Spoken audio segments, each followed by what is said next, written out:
po unë përveç kryetari i komisionit, më kryetari i delegacionit për bisedime me Serbinë, dhe kjo është ajo fusha që më shumë përfshin në çështjet e dialogut dhe çështjet në Brukselit. Në fakt, kërkesa ose iniciativa për me shku në Bruksel ka rrjedh fillimisht për familjarëve, për shoqatave, dhe natyrisht që ka qenë në mbështetje edhe prej qeverisë Kosovës, për shkak se 2021 vitin ne kishim edhe 1637 persona të zhdukur dhe mundësia për me gjetë këta persona ishte shumë e paktë.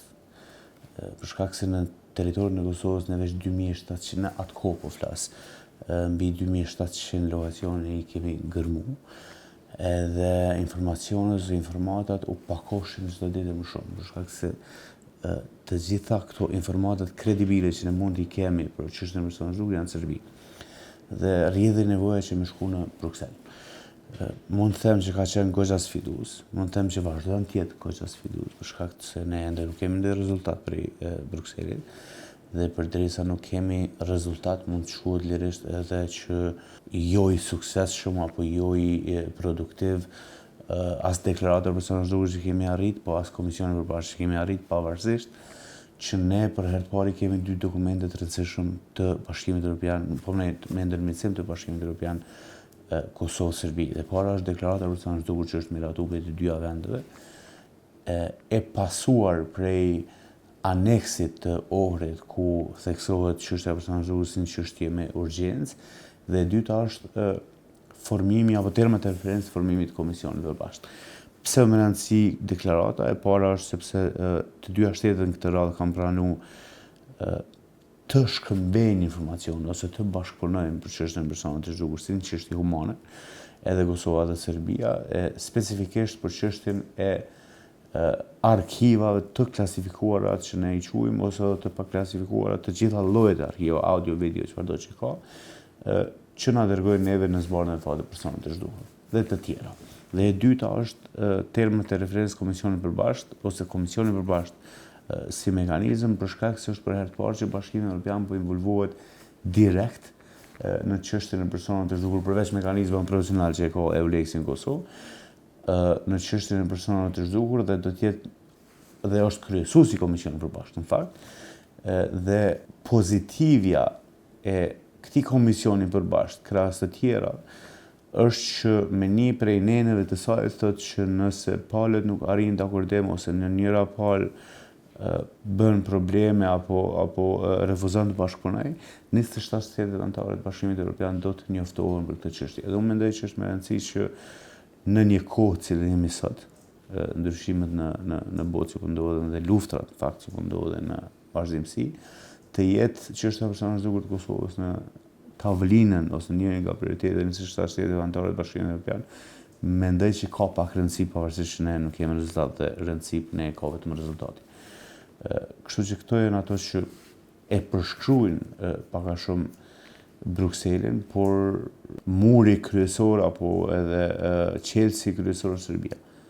Dhe përderisa na vazhdojmë me pas përballë një politik kriminale që ka qenë njëjtë dhe vazhdon të jetë njëjtë si 99 në Kosovë, duke pas parasysh që presidenti aktual është edhe ish bashkëpunëtor i kriminalit Ballkanit Miloševići, atëherë sepse nuk duhet të angëris shpresat familjarëve shumë, atëherë zgjidhja e këtij problemi është goxha sfiduese derisa nuk ka një kushtëzim nga ana e Bashkimit Evropian apo bashkisë ndërkombëtare ndaj Serbisë që ajo të imponohet të bashkëpunojë me vullnet të mirë, me presion të butë, me kërkesa, nuk është që Serbia ka treguar ndonjë rezultat derisa në këtë fushë. Ne kohëve të fundit kemi njoftuar familjarët për 12 në fakt identifikime të personave të zhdukur që kanë qenë listën e personave të zhdukur, por 11 nga ta janë prej një masakre apo janë prej një vendi ku janë gjetë, që është nga masakra Kralanit apo që janë gjetë në lokacionin e Bishtazhinit të Gjakovës. Lokacioni i Bishtazhinit të Gjakovës ka rrjedhë si pasojë disa raporte analitike që kemi pranuar ne prej Komitetit Ndërkombëtar të Kryqit Kuq, dhe disa dokumente të tjera dhe informacione të tjera që kemi pas lokale, po mendoj si komision.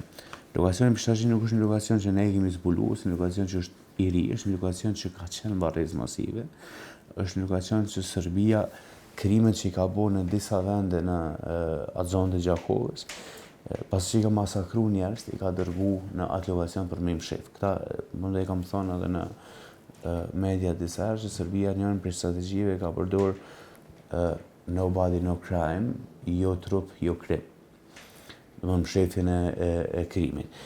Por kur ka fillu ndërhyrja e NATO-s, Serbia ka fillu mi tërheq trupat prej aty ku i ka vorosur. Dhe kjo nuk ka ndodhur vetëm në Pishtazhin, kjo ka ndodhur në shumicën e vendeve, shumë prej vendeve në Kosovë. Dhe gjatë tendencës për mi tërheq ata mbetje mërtore, eshtra që quhen, kanë mbet disa prej tyre aty ende pa u tërheq, sepse ne kemi arrit pastaj pas luftës mi gjetë në këto 5 lokacione varrezat masive të Serbisë që kemi gërmu, kemi arrit me gjetë disa prej tyre të atyre masakrat. Që rrjedhimisht të gjitha informatat na çojnë që disa prej tyre mund të jenë në lokacionin Pishtazhin dhe pas një pune diku 2 deri në 3 javë të ekipeve të antropologëve dhe policisë dhe neve, është gjetë ashti i parë që quhet, por edhe kjo ka qenë sfidues sepse mbaj mend sepse që me kohë ndryshon gjëra.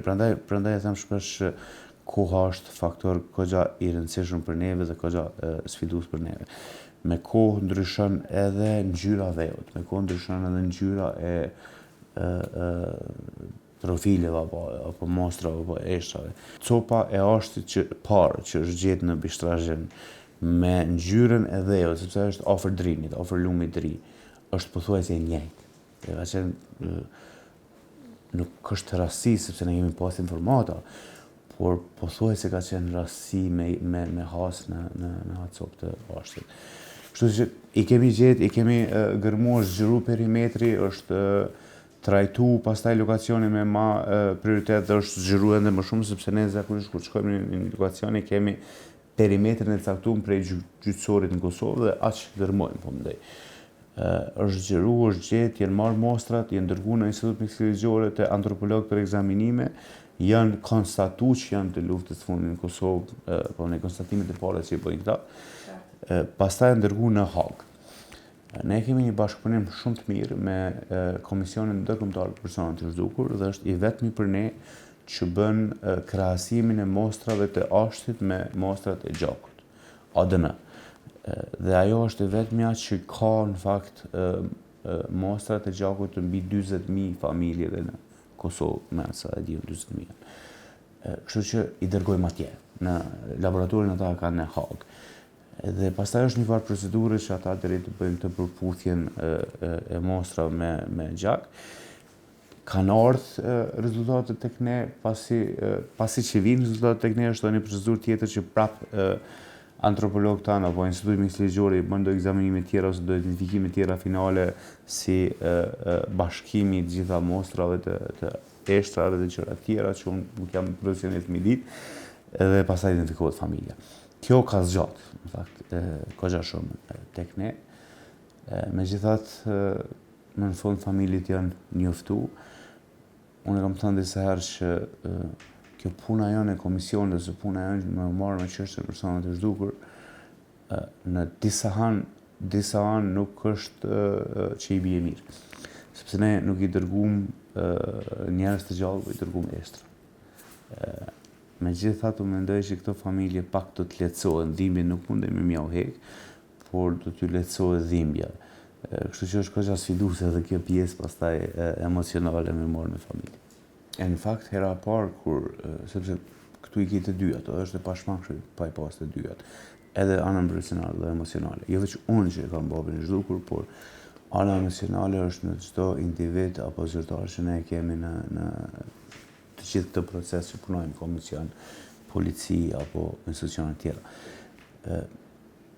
Sepse është pamundur që me i përballu ato që ka i shenë në baza auditore.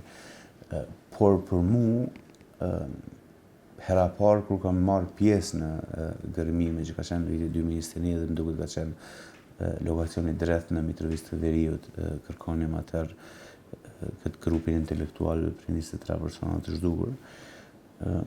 Ka qenë koza sfiduese dita e parë, sepse e ndjen thjesht ndrysh, ndoshta nuk di si me spjegu, por e ndjen thjesht ndrysh kur e sheh bagjerin tu gërmu dhe e sheh ekipën tu gërmu dhe ti e pret në çdo sekondë që mund ta gjesh dikën. Dhe ai dikush mund të jetë babai, ai dikush mund të jetë familjari, sepse fundi janë gjithë familjarë të mi. Ajo ditë nuk ka qenë e lehtë për mua. Dhe pastaj gradualisht kom fillu me u adoptu, sepse nuk mësohesh ndoshta gjithmonë komplet, por me u adoptu me këtë pjesë. Dhe unë nuk është që shkoj shumë në gërminë, sepse shkoj në ekspertat e institutit ligjore. Por emocionalin e kam në vazhdimsi, është ndoshta jo vetëm që e kam unë, po ma krijojnë shpesh edhe familjarë të tjerë. E para ka një shpresë pak më të madhe prej që jam unë këtu për shkak të asaj që më kam personale, që është normale. E dyta në bisedimet me to, ose në diskutimet me ta, ose në dhimbjen që kanë ata, thjesht e ndjej, sepse e kom përjetu. Çka përjetojnë ata, e përjetoj edhe e kom përjetu, dhe kjo është një gjë që të njek mrapa. Nuk mendoj ana pozitive sa është mendoj që të manë nën presion, po flasëm përgjithësi, nën presion të punës, nën presion të tendencës për me gjetë rezultat, nën presion të kërkimit të personave të zhdukur, por në aspektin personal nuk është as pak e lehtë, sepse të më dëm pak.